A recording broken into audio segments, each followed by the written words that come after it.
ترافیکي لارښود.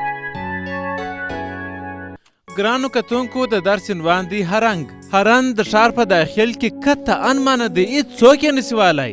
فقط هغه وخت چې په موټر کې د کمپنۍ څخه هغه خفیف یا کمزور هرنګ بسته سوی دی یا د دغه دپاره جوړ سوی یا مشخص سوی دی، په هغه وخت کې د هرن څخه استفاده کولی سي. قانون وایي چې تا ته کوم مشکلات پیدا سول، یعنې د دې دپاره چې ته د شپې کور ته راځې 1 یا 2 بجې د کور په دروازه کې ډیټ هرنګونه وایي چې ما ته دروازه را خلاصه کړه. دا غیر قانوني کار دی. یا سبقت که د بل موټر څخه چې ما ته لاره ایله که زه ستا څخه سبقت کوم تېرېږم، دا غیر قانوني کار دی.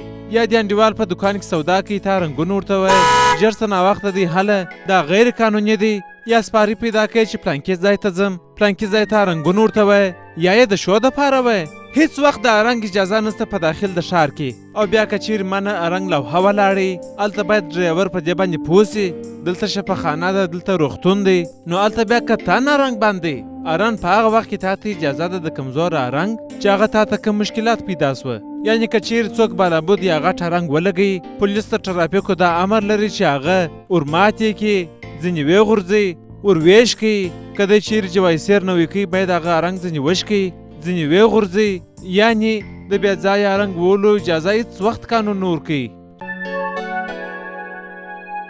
دا پیغام تاسو ته د شاه موبلاینو شرکت لخوا وړاندې سو. شاه د اعتبار وړ نوم.